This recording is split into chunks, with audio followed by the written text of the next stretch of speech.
from GB Campus Alwar. First of all, I would like to hail all of you cordially on our YouTube channel. और इस session में हम फिर से vocabulary का एक पार्ट ले रहे हैं, ईडियम्स। ईडियम्स क्या है, ऐसी कोई एग्जाम नहीं है, आरपीएससी, यूपीएससी, इस बार पटवारी के एग्जाम में राजस्थान हाई कोर्ट में भी ईडीएम को ऐड कर दिया है। आपके स्टेनो में 5 क्वेश्चंस आते हैं, यानी हर एग्जाम में एमटीएस हो, 10+2 हो, एनडीए हो, एयरफोर्स हो, जितनी भी कॉम्पिटिटिव एग्जामिनेशंस होती हैं उन सभी के लिए ईडियम्स बहुत अच्छा टॉपिक है। इससे पहले मैं ईडियम का फर्स्ट सेट करवा चुका हूँ। अब हम ईडियम का सेकंड सेट पढ़ने जा रहे हैं, ठीक है। इस बार मैंने क्या है, थोड़ा सा आपको हिंदी सहित आंसर्स लिख दिए जिससे अपना टाइम बच जाए। तो अब हम फर्स्ट क्वेश्चन पर चलते हैं। Let us move to the first question. देखिए ये मुहावरा है, अ वाइट एलिफेंट।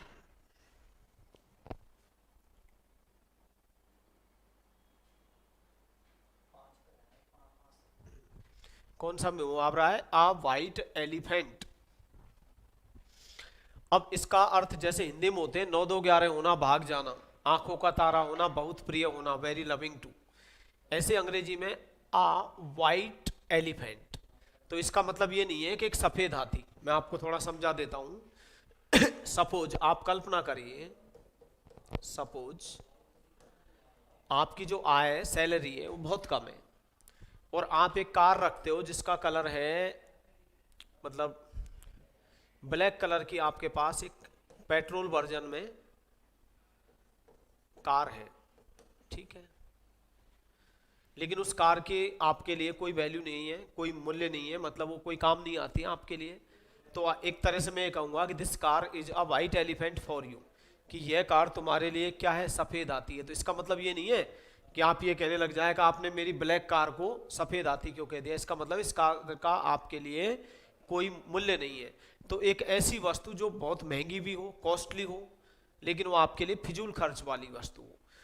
तो देख लेते हैं हम, एक बेकार की वस्तु, अनावश्यक खर्च वाली वस्तु, बहुत महंगी वस्तु जो काम न आए। तो अपन ने क्या कहा, अ यूजलेस थिंग या पजेशन। पजेशन का मतलब वस्तु। तो एक ऐसी वस्तु जो कि आपके लिए क्या है, यूजलेस है, जिसका कोई प्रयोग नहीं, काम में नहीं आ रही है। इसी को हम क्या कह सकते हैं, एन अनप्रॉफिटेबल पजेशन और थिंग। अनप्रॉफिटेबल का मतलब क्या होता है, अलाभकारी। तो एक ऐसी वस्तु जो आपके लिए क्या है, अलाभकारी है, अनप्रॉफिटेबल है, अनप्रॉफिटेबल पजेशन या थिंग। या मैं कह सकता हूं आ वर्थलेस। वर्थ का तो मतलब होता है मूल्य, वर्थलेस मूल्यहीन, जिसकी कोई वैल्यू न हो, वर्थलेस। तो कोई वर्थलेस थिंग या पोजीशन है आपके पास, या एन एक्स्ट्रावेगेंट। एक्स्ट्रावेगेंट जानते हो ना आप, फिजूल खर्च, फिजूल खर्च, ठीक है। तो एक एन एक्स्ट्रावेगेंट थिंग, या आप ये कह सकते हो a costly but useless thing, यानी एक ऐसी वस्तु है जो आपके लिए महंगी भी है, कॉस्टली भी है। सबसे बेस्ट आंसर तो इसका यही है कि आ कॉस्टली, एक महंगी भी है और आपके लिए अनावश्यक खर्च वाली वस्तु भी है। मैं एक वाक्य से आपको और क्लियर कर देता हूं।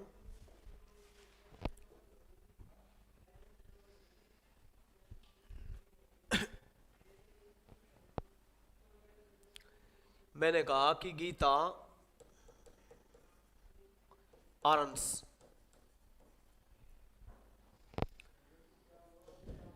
₹10,000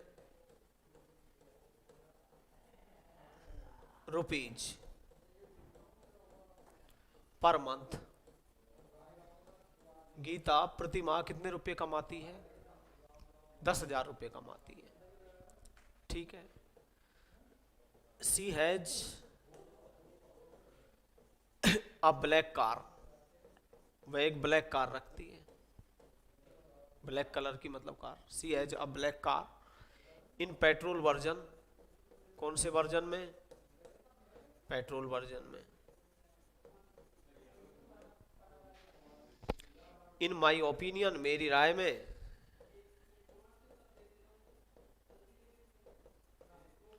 this car is a white elephant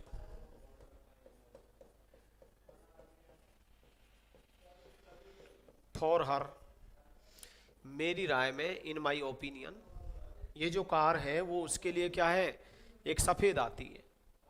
as per her income, उसकी किसके अनुसार, आय के अनुसार, एज पर हर इनकम। तो ऐसा आप यूज भी कर सकते हैं। मैंने क्या कहा कि Geeta earns 10,000 rupees per month, Geeta कितने रुपए कमाती है प्रति माह, 10,000 रुपये। और she has a black car in petrol version, और पेट्रोल वर्जन में वो क्या रखती है, एक ब्लैक कार रखती है। तो इन माई ओपिनियन, मेरी राय में, this car is a white elephant, ये कार उसके लिए क्या है, अनावश्यक खर्च वाली वस्तु, यानी महंगी भी है, कॉस्टली भी है, लेकिन यूजलेस पोजीशन है। एज पर हर इनकम, उसकी आय को ध्यान में रखते हुए, एज पर हर इनकम। ठीक है, अब हम नेक्स्ट उस पर चलते हैं, ईडियम पर। आ रेड लेटर डे, देखिए अब इसका मतलब ये नहीं है कि ए मीन्स एक, और रेड मीन्स लाल, और लेटर मीन्स डे, कि एक लाल पत्र का दिन।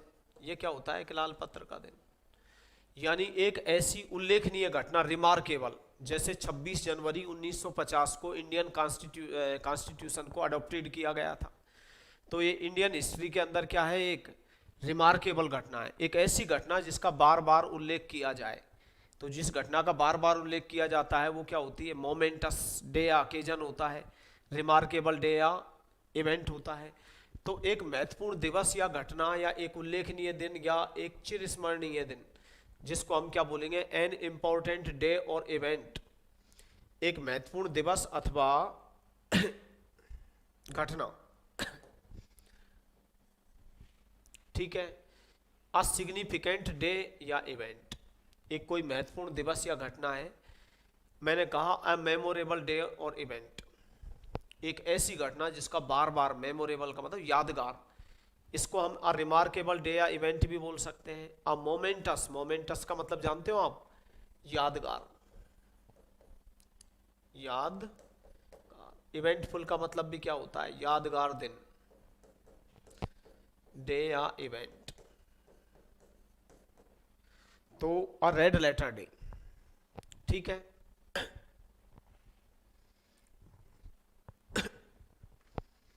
मैंने कहा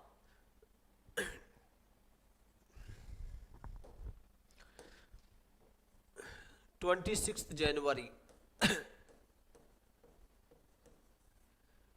26 January is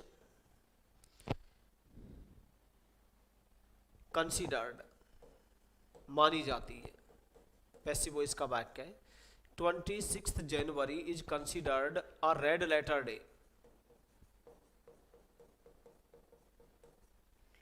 a red letter day in Indian history, भारतीय इतिहास में क्या माना जाता है, एक महत्वपूर्ण दिवस या एक उल्लेखनीय घटना मानी जाती है। 26 January is considered a red letter day in Indian history, भारतीय इतिहास में क्या मानी जाती है, एक महत्वपूर्ण या उल्लेखनीय घटना मानी जाती है। बिकॉज ऑन दिस डे, इस दिन, on this day our constitution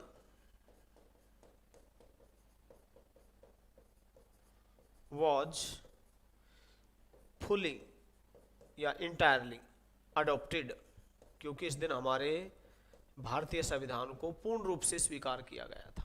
किस दिन, 26 जनवरी को। आपने यूज कर लिया 26 January is considered a red letter day in Indian history because on this day our constitution was fully adopted, क्योंकि इस दिन हमारा जो संविधान है वो पूर्ण रूप से स्वीकार किया गया था 26 जनवरी 1950 को। तो कहने का मतलब है, इंपॉर्टेंट का तो मैंने आपको बता ही रखा है, इंपॉर्टेंट कह लीजिए, सिग्निफिकेंट कह लीजिए, मेमोरेबल का मतलब है यादगार, रिमार्केबल। ठीक है, जैसे मैराथन वो रिमार्केबल घटना हुई है ग्रीक के अंदर। नेक्स्ट ले लेते हैं, एट सिक्सेज एंड सेवंस, अभी इसकी और डिटेल भी आएगी। एट सिक्सेज एंड सेवंस, 6 और 7 में, देखिए इसके दो अर्थ निकलते हैं। मैंने कहा कि ज्यादातर सांसद हैं वो जीएसटी बिल पर, most of the MPs are at 6 and 7 specially on long awaited bill GST. मैंने कहा बहुप्रतीक्षित बिल जीएसटी पर ज्यादातर सांसद है वो 6 और 7 में है।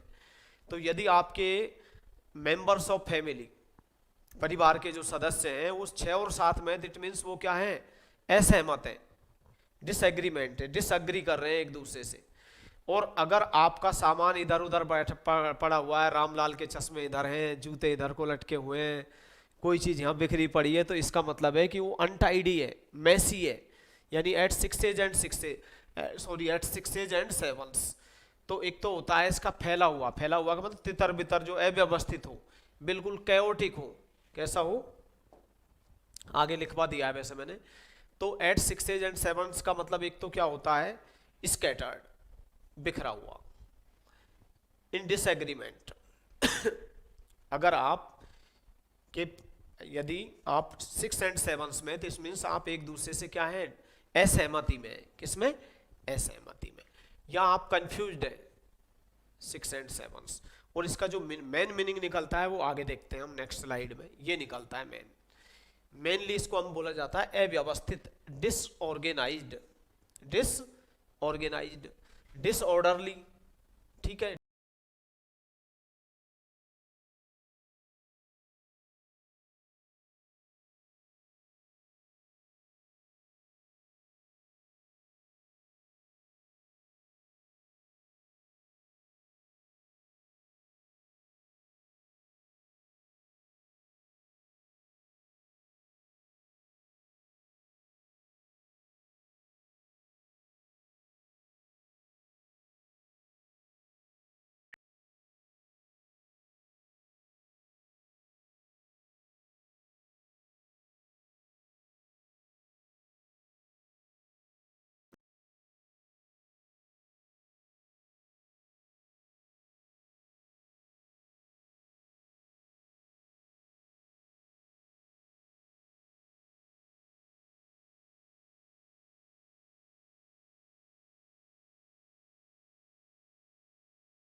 सोनिया गांधी में निहित थी। तो ऑल इन ऑल का मतलब है सर्वे सर्वा, कर्ता धर्ता, मोस्ट इंपॉर्टेंट पर्सन।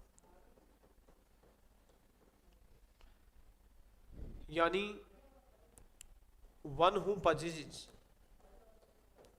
एक व्यक्ति जो रखता हो, पजिज ऑल ऑथोरिटी,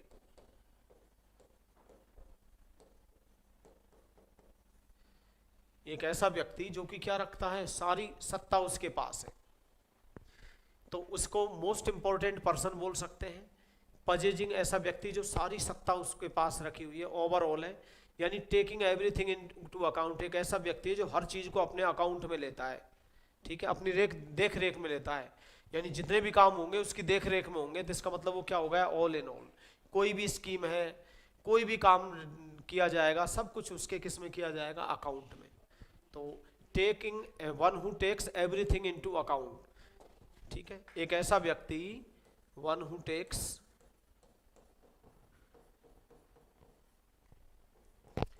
एवरीथिंग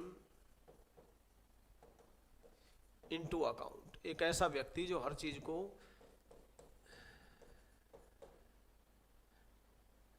अपने अकाउंट में लेता हूं। और I have repeated grievances, especially from various alumni. They were persistently demanding about playlists.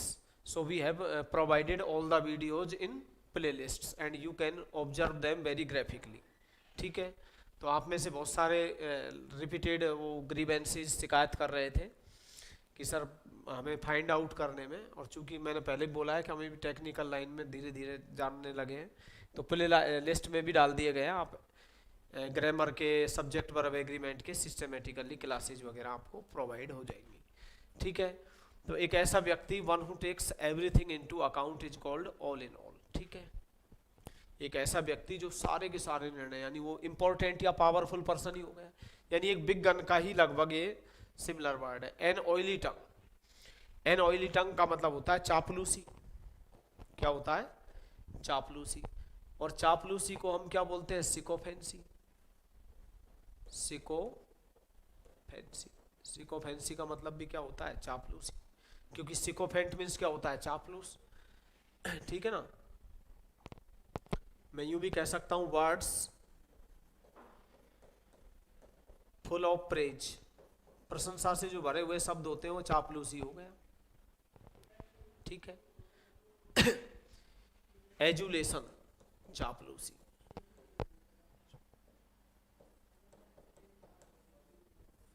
मैं आपको सिनोनिम्स में पढ़ा चुका हूं, वहां अच्छे से देख लेना आप। सिकोफेंट बताया था मैंने क्या बताया था, सिकोफेंट। सिकोफेंट तो होता है चापलूस, जिसको हम फ्लैटरर बोलते हैं। ईडियम में मैंने बहुत अच्छे से बता रखा है, आप देख लेना। प्रीवियस ईडियम में एक शब्द बताया था मैंने, फॉन, FAWN, फॉन। और फॉन के बाद कौन सा प्रपोजिशन आता है, ऑन। फॉन ऑन का मतलब चापलूसी करना। और फ्लैटर मतलब, फ्लैटर मीन्स भी क्या होता है, चापलूसी करना। और चापलूसी करोगे तो आप किसी को परसुएड करोगे, खुशामद करोगे, राजी करोगे, बहुत सारे वर्ड होते हैं ठीक है। तो आप इसको फॉनिंग भी कह सकते हैं चापलूसी के लिए। सिनोनिम्स में तो पढ़ाऊंगा ही। चापलूसी। एन ऑयली टंग, एक ऐसी वाणी जिसमें क्या है, ऑयली है, ठीक है। ये जो मैंने प्रीवियस ईडियम है ना, इसलिए मैं डिटेल में नहीं बता रहा, उसमें मैंने बोर्ड पर लिख के बताया हुआ है, तो उसमें जाके आप देख सकते हैं। नेक्स्ट नंबर पे ये भी मैंने बताया हुआ है, आप फेयर वेदर्ड फ्रेंड, एक स्वार्थी मित्र, यानी एक ऐसा मित्र जो स्वार्थी निकल आता हो, ठीक है। ऐसे लोग इस दुनिया में बहुत ज्यादा हैं। यानी जब अच्छा समय होता है तो आपके मित्र होते हैं, जब जैसे ही मौसम बदल गया, जैसे उनकी कंडीशन अच्छी हो गई, उन्होंने आपको डिजर्ट कर दिया। और इस संसार में तो सच्चे मित्र मिलना बहुत कठिन है, तो ऐसे मित्रों से आप बचे, तो उसको हम बोलते हैं डिजर्ट। एक वर्ड होती है डिजर्ट। एक तो डिजर्ट का मतलब रेगिस्तान होता है, एक वर्ब होती है, एक ऐसा व्यक्ति, डिजर्ट का मतलब है to abandon someone, to abandon someone, आप किसी को अबंडन कर रहे हो, हेल्पलेसली, किसी को आपने असहाय छोड़ दिया, तो ये डिजर्ट कहलाता है। तो एक ऐसा मित्र कैसा मित्र, जो अच्छा मौसम है, फेयर वेदर्ड है, तब तो मित्र है। स्वार्थी मित्र है, जब तक आपको उसकी जरूरत है तब तक तो आपका मित्र है, जब आपकी जरूरत नहीं रही तो एक ऐसा मित्र who turns out selfish in the hour of need. एक टर्न आउट बहुत अच्छी फ्रेजल वर्ब होती है, आप किसी को सज्जन सिंह समझे, बाद में वो दुर्जन सिंह निकल आए, तो टर्न आउट कहलाता है। तो एक ऐसा मित्र जो कि अ सेल्फिश फ्रेंड, ठीक है। तो मैं आपसे यही कहूंगा कि never never depend on fair weather friends.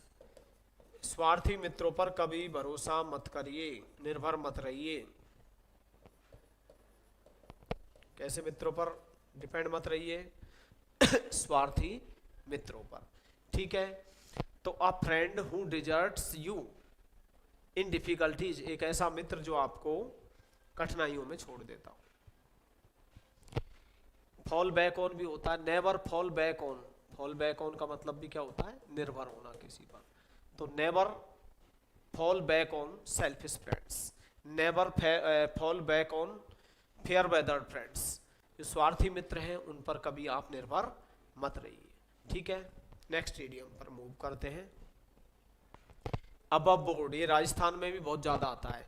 एक सीधा साधा ईमानदार है व्यक्ति है, बिल्कुल साफ सुथरा, जो फोर्थ राइट है, ठीक है ना, जो कुछ छिपाता नहीं है, बिल्कुल खरा खरा बोलता है, तो वो क्या कहलाता है? अबव बोर्ड, सीधा साधा। तो सीधे साधे को हम क्या बोलते हैं? Straight forward. सीधे साधे को हम ये बोलते हैं फोर्थ राइट। फोर्थ राइट का मतलब भी क्या होता है? सीधा साधा, बिल्कुल कैंडिड है, जो साफ सुथरा है, कैंडिड है, फ्रैंक है।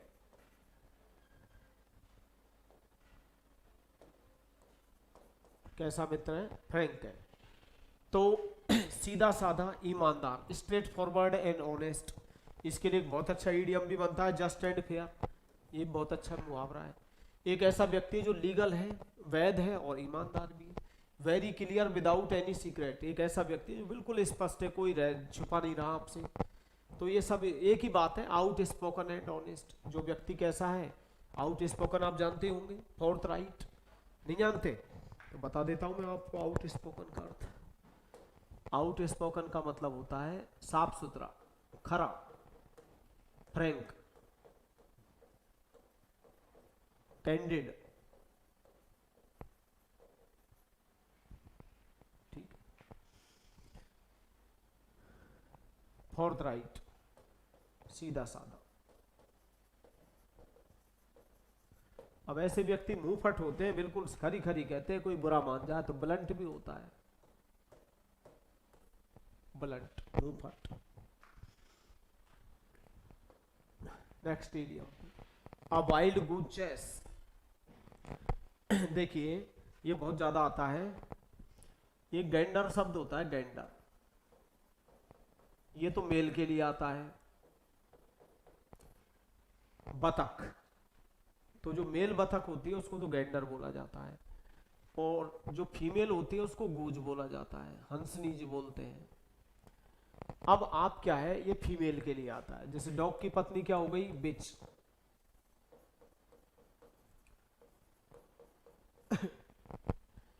गैंडर मीन्स क्या होता है? एक मेल जो बतख होती है। तो अब वाइल्ड, वाइल्ड का मतलब है जंगली, सैवेज, अनसिविलाइज्ड, अनकंट्रोल्ड। वाइल्ड का मतलब जो आपके नियंत्रण, और वो एक उसका आप पीछा कर रहे हो। कैसे? बतख का जो वाइल्ड है, अनियंत्रित है, तो इसका मतलब आप बेकार का प्रयास कर रहे हो, यानी आप एक ऐसे एंटरप्राइज में इन्वॉल्व कर रहे हो अपने आप को जिसका कोई आपके लिए फायदा नहीं है, ठीक है। तो अब फुलिश एंड फ्रूटलेस, एक मूर्खतापूर्ण और फ्रूटलेस, बेकार का प्रयास ही क्या कहलाता है?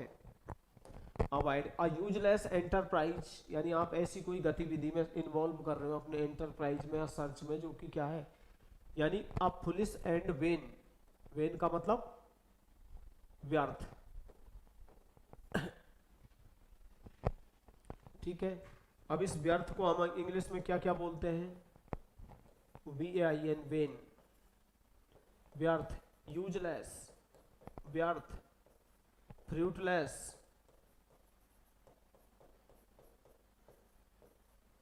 व्यर्थ, सेंसलेस, व्यर्थ। और वेन का दूसरा अर्थ और निकलता है घमंडी। क्या? घमंडी। अब घमंडी के लिए मैंने आपको बता ही रखा है, एरोगेंट होता है, ठीक है, सुपरसीलियस होता है, बॉस्ट में जोड़ दो, बॉस्टफुल होता है, सेखीबाज, ठीक है, ब्रेगफुल होता है, बता ही रखा है। तो अ वाइल्ड गूज चेस का मतलब है a foolish and when attempt. SSC के लिए मोस्ट इंपॉर्टेंट इडियम, बहुत ज्यादा रिपीट होता है। A wolf in sheep's clothing, देखिए संसार में ज्यादातर ऐसा होता है, जो बाहर से बुगले दिखते हैं उनको लोग अच्छा समझते हैं, ठीक है, और आउटर अपीयरेंस से आप किसी के बारे में जज नहीं कर सकते कि ये व्यक्ति कैसा है। तो आज के इस दुनिया में वही लोग सरवाइव कर पाते हैं ज्यादातर, जो वुल्फ इन शीप्स क्लॉथिंग, जो भेड़ के कपड़ों में क्या होते हैं, सॉरी, भेड़ के कपड़ों में वुल्फ, वुल्फ मीन्स भेड़िया होता है, और शीप मीन्स होता है भेड़। अब क्या है कि जो गडरी, वो सॉरी भेड़िया था, वो कपड़े पहन के आ गए किसके रूप में, भेड़ के। आपने सोचा है भेड़ है, लेकिन एक्चुअल में क्या है, वो भेड़िया है। तो कहने का मतलब है कि बहुत लोग हैं, जैसे कि राम रहीम को ले लीजिए आप, बहुत लोग उनको क्या समझते थे, एक बहुत आदर्श समझते थे, लेकिन हकीकत में वो क्या निकल आया, वुल्फ इन शीप्स क्लॉथ। एक पाखंडी व्यक्ति, एक ऐसा व्यक्ति, डेंजरस व्यक्ति है, जो बहाना तो ऐसा बना रहा है कि वो आपसे, उससे कोई नुकसान नहीं है, लेकिन वो आपके लिए जहरीला हो सकता है, खतरनाक हो सकता है। तो आ हिपोक्रेट, हिपोक्रेट जानते हो आप, ये दुष्ट व्यक्ति, जिसको हम क्या बोलेंगे, अ ट्रेचरस पर्सन। क्या? Treacherous person.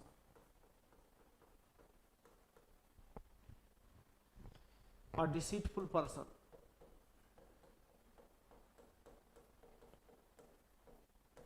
धोखे से भरा हुआ व्यक्ति, पाखंडी व्यक्ति। अ डेंजरस पर्सन प्रिटेंडिंग, बहाना बना रहा है, टू बी हार्मलेस। एक ऐसा व्यक्ति है, अ डेंजरस पर्सन, कैसा व्यक्ति है, डेंजरस पर्सन, हु प्रिटेंड्स, जो कि बहाना बनाता है, to be harmless.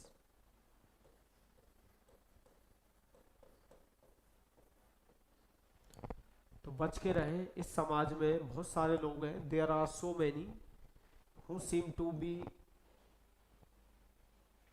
who may be a wolf in sheep's clothing. So be alert, be vigilant, be watchful, be cautious, and always be wary of those who are wolf in sheep's clothing. हमेशा उन लोगों से सतर्क रहे जो भेड़ के कपड़ों में, जो भेड़िया बन के आते हैं। सॉरी, आगे देखते हैं। विचित्र माहौल में होना, मोस्ट इंपॉर्टेंट इडियम है, एसएससी में सबसे ज्यादा पूछे जाने वाला इडियम। देखिए अभी रामलाल जी हायर स्टडी के लिए ऑस्ट्रेलिया चले जाते हैं, तो सबसे बड़ी प्रॉब्लम तो एक तो उनको जेनोफोबिया हो जाएगा। जेनोफोबिया होता है विदेशियों का डर, अ फियर ऑफ स्ट्रेंजर्स या फॉरेनर्स, ठीक है। अब उसकी स्थिति कैसी हो जाएगी, अटपटी, ऑकवर्ड। नए माहौल में जाएंगे, नई परिस्थितियां मिलेंगी, न्यू सराउंडिंग्स होगा, नया न्यू मिलेयू होगा, और डिफरेंट लैंग्वेज होगी, डिफरेंट कल्चर होगी, ठीक है। तो विचित्र माहौल में होना, एक बिल्कुल अटपटे माहौल में होना। अब हम कहीं भी शुरू में, जैसे कोई स्टूडेंट गांव से अलवर भी आता है, मैं आया तो मुझे भी क्या लगता था कि I am just like a fish out of water because it's the first time. तो मैंने कहा विचित्र माहौल में होना, अनुपयुक्त वातावरण अथवा स्थिति में होना, प्रतिकूल एवं असुविधाजनक वातावरण में होना। तो एक तो इसके लिए ये बनता है कि इन अनकॉन्जीनियल, अनकॉन्जीनियल का मतलब होता है प्रतिकूल, एंड अनकंफर्टेबल, आरामदायक, असुविधाजनक सराउंडिंग्स में होना, माहौल में होना।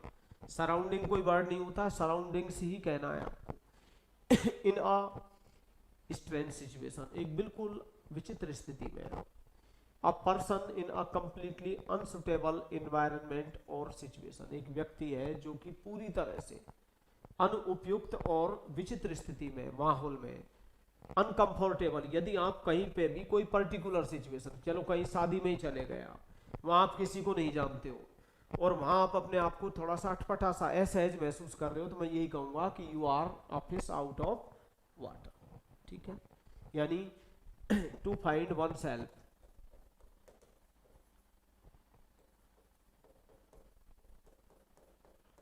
इन an awkward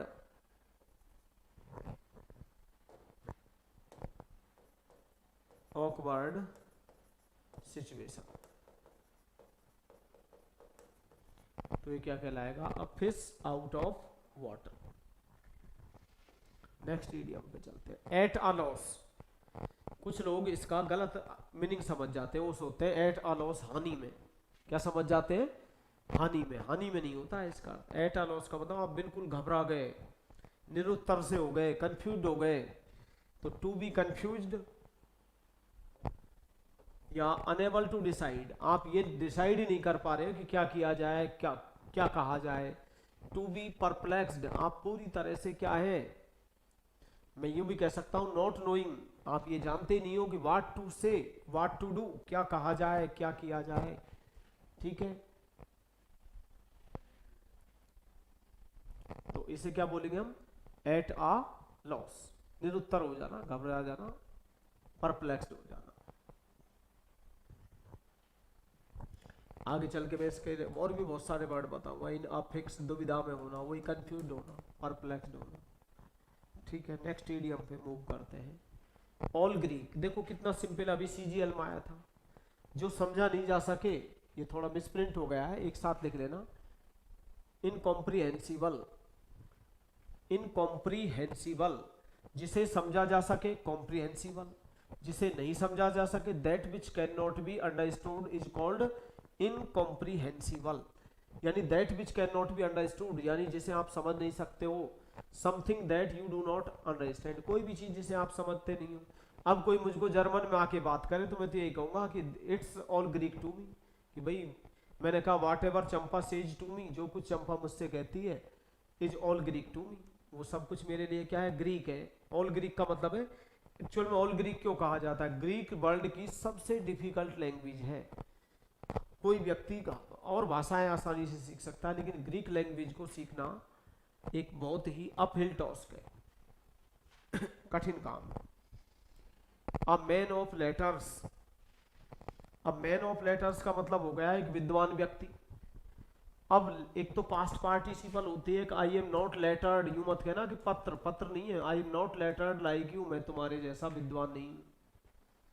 I am not lettered like you, मैं तुम्हारे जैसा विद्वान नहीं हूं। हाई ब्रो बोलते हैं जो व्यक्ति विद्वान होता है, क्या बोलते हैं? हाई। इरूडाइट बोलते हैं।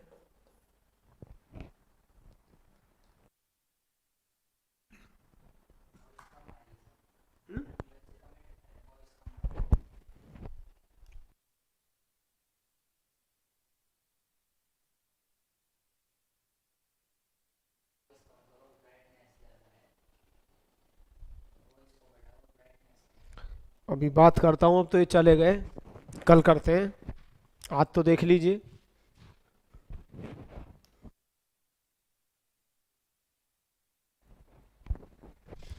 A man of letters,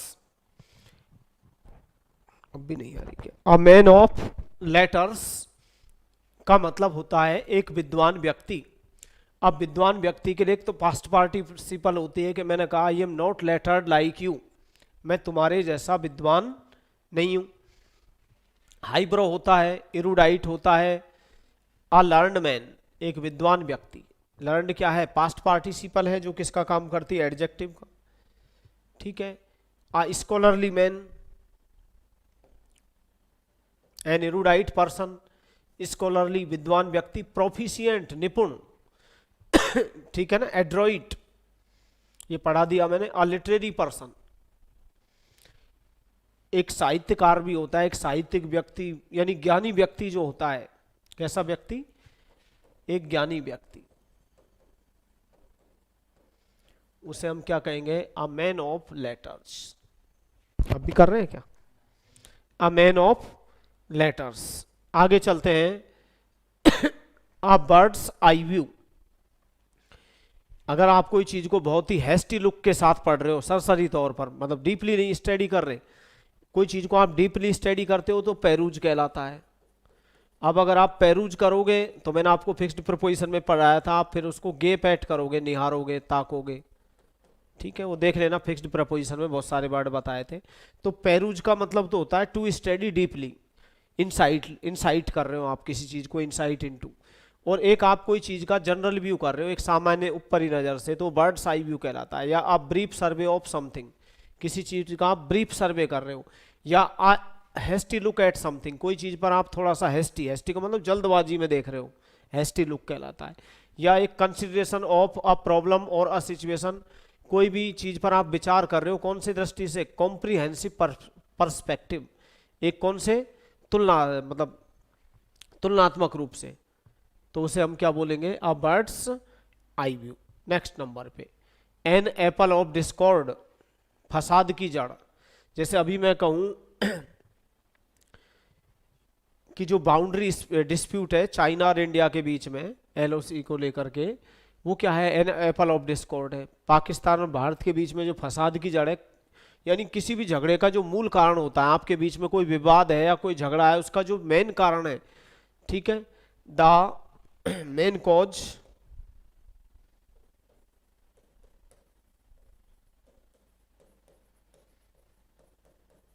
of strife या डिस्प्यूट, किसी डिस्प्यूट का कोई भी डिसएग्रीमेंट का, असहमति का जो मेन कारण है, वो क्या कहलाता है, एन एप्पल ऑफ डिस्कॉर्ड। ठीक है, अभी मुझे कोई और क्लासेज के लिए वीडियो बनाना है, कल मैं आपको 30 जो नेक्स्ट सेट आएगा उसमें 30 क्वेश्चंस एक साथ करवा दूंगा। ठीक है, आज के लिए इतने ही याद कर लेना। अभी मैं बिल्कुल सिस्टमेटिकली करवाऊंगा। जैसे अभी स्पेलिंग मिस्टेक आपके 1 से 50 हो गई, अब जैसे ही मैं दूसरा सेट शुरू करूंगा उसमें आपके फिर 50 स्पेलिंग मिस्टेक्स आ जाएंगी। ईडीएम कल आपके 50 तक पूरे हो जाएंगे, 30, उसके बाद फिर 50 ले लेंगे, 100 हो जाएंगे। अल्फ़ाबेटिकली ले रहा हूँ, अभी कौन से ईडीएम्स चल रहे हैं, ए अल्फ़ाबेट पर बेस्ड ऑन, ऐसे आपके सिनोनिम्स चलते रहेंगे। भाई एक दिन में तो हम विद्वान बन नहीं सकते, धीरे धीरे ऐसे फिक्स्ड प्रपोजिशंस चलेंगे। पीछे मैंने बहुत सारी एक्सरसाइज करवा दी गई है आपको, उनको देख लिया करो आप। ठीक है, तो thanks all of you for watching and supporting our YouTube channel incessantly.